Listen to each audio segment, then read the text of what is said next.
Hi guys, Dennis here from Denny Bob's RC.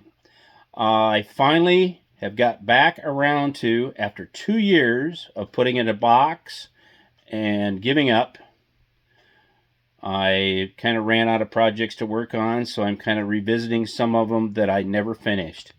So I'm working on the Bruder Linde HT heavy-duty forklift. I am making an attempt to RC convert it. And so far, I've got a video that I did like 2 years ago. I started doing the drive and the steering, and I went through that on that video. And I am trying to get the mast to lift. And here's what I've come up with, and I'm sure there's more ideas out there. And I'll kind of show you what I've done, and it's working. I haven't got the mast mounted yet. I've got to work on that and get the brackets made and go from there. But I am using the original mast, but I couldn't mount it in the original location because I went and put a different front axle under it to drive it and so on and so forth. So I'm kind of having to work around it. So it takes me a little longer. I don't do 3D printing, so yeah, there's guys out there could probably do some 3D printing parts and stuff for me and make it work real quick and easy, but I'm more of a metal and fabricate type of guy. So I don't want to bore you too much, but here we kind of go, what I've gotten done tonight. So here we go. Okay, here's the mast, and what I ended up doing is mounting it's a 140 millimeter stroke linear actuator. It's an Octronics unit. Right there's the model number, L16140, 150 to 1, 12 volt. And this is one that is powered with an ESC, not a 3-wire RC one. This is the S series that is powered with an ESC, which I'll have to get an ESC to power it and whatnot. But for temporary, for testing, I'm going to see if we can make this thing function.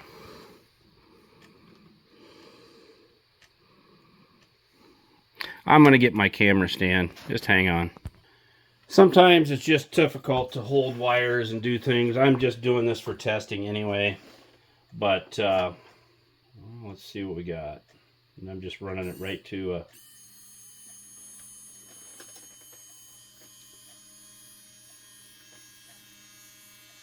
the problem with it is the 140 doesn't lift it quite to the top of its full potential. But it goes all the way down. With the forks will be on the ground. I got about, maybe about an inch more that I could go if I had a longer stroke. The problem with that is, though, when you start getting a longer stroke, then you got to figure out how to get this all to fit in that area and get it mounted and get it working. I guess I could have went and mounted up above, but then that won't clear. This I am going to be happy with. That's going to lift something up quite a bit and give me plenty of height. It seems to have plenty of power. When I actually get it into the unit, then I'll do some testing and test lifting and whatnot. But I went with an Octronics, genuine Octronics linear actuator. Yes, there are some cheaper Chinese knockoffs out there, but I'll be honest with you, I've never found them to be nearly as strong.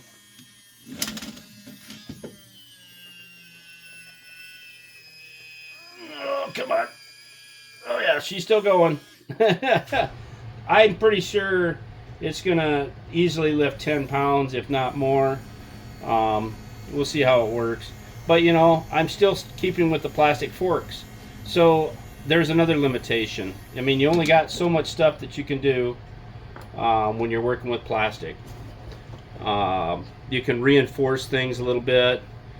But the next thing I'm going to have to get figured out is how to get it all mounted in here, which I already have some ideas. I've got some angle iron brackets that I'm going to make so that this pin can go through and actually goes right through the bottom part of this cylinder. So that main pin will be the main lift point and push point for this linear actuator. What I'll probably do is take it all back apart. I'll paint the linear actuator black so it doesn't stick out so obnoxiously visible. But I don't know, it's a work in progress. I'll get them angle iron brackets made that'll bolt to the bottom. It'll basically bolt to the bottom of this unit.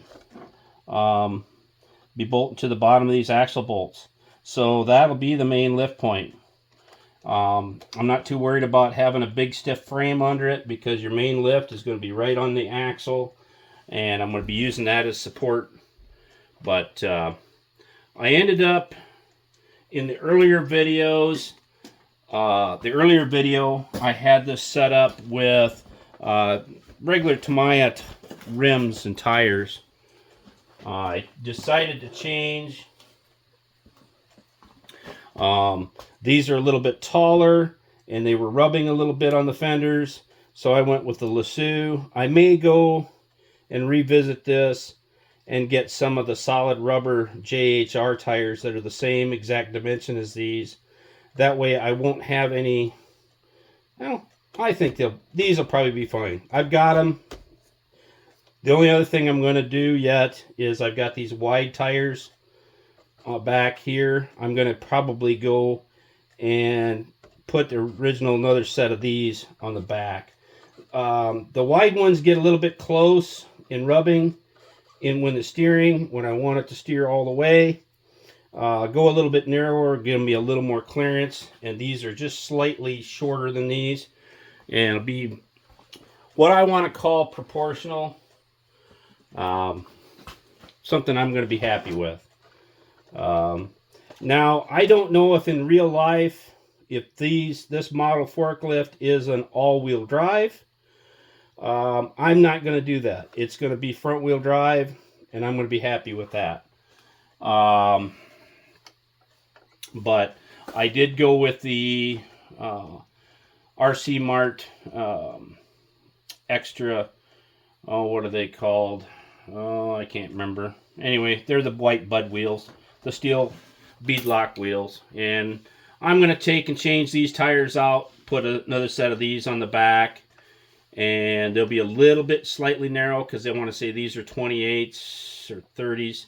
And these are more a 22 or 23 millimeter wide. And that'll give me a little more clearance back here. And because it gets really tight back in here. They don't quite rub, but if I go a little smaller, then I know it won't rub at all. But anyway, and then the plans are, I've got all kinds of room in here. I don't think I can actually get this apart on camera. Yeah, I'm going to pause it here a second, guys. There, I just had to push these tabs in with a screwdriver and pop that tab off of there. But yeah, this all kind of snaps back together. This, by far, is the hardest Bruder model I've ever had to disassemble. I physically ended up having to cut a plate out of the bottom of this unit just to get to some of the tabs to get stuff pushed apart, because in order to get it apart, you have to have all these steps off. And you can't get to the inside tabs when that plate was on here. But I'll probably put a plastic cover over top. And be honest with you, I've got plenty of room in here for electronics. I got a mount of servo in here yet for steering. And I'll probably do some lights on it, some flashing lights. I'll do a bunch of stuff to it yet. I don't know if I'll get to the point of putting a sound kit in it or not. It's kind of an ongoing project. Like I said, I put this thing and put it in a box. And I came across it the other day, and I'm like, you know, I really should probably finish it. And I'm thinking I'm going to be able to go in and make a bracket, maybe get a couple more linear actuators to do the tilt. Just a short stroke, probably 10 millimeter or a 20 millimeter, maybe, stroke linear actuators that I'll have to get. I'll have to play with that a little bit and figure out what I need there. I do have some 30s, but 30 is way too much. I really don't need that much to make these booms. The mast tilt, you really don't need 30 millimeters of stroke. 10, 15 millimeters of stroke is good enough to make it tilt and tilt back. I mean, it's not, it doesn't have a lot of movement. But I'm not going to order any of those until I get the mast all mounted up. And then I can kind of take my measurements on what I've got. On how I'm going to then figure out my pivot point, figure out how much I need for stroke back, stroke forward.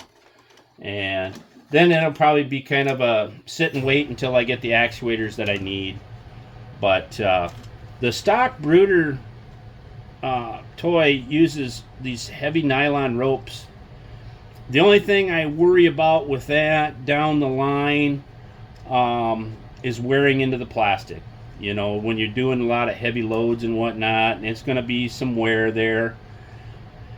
Maybe someday I will go to figure out a way to put some metal idlers in here that can actually roll. But for now, I'm going to get this thing up and running. You know, it's just like any RC. You're never really truly done.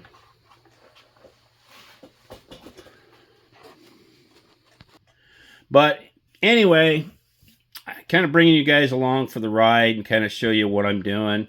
I'm not going to do a step-by-step, but gives you a kind of a, see my nose here. Woo!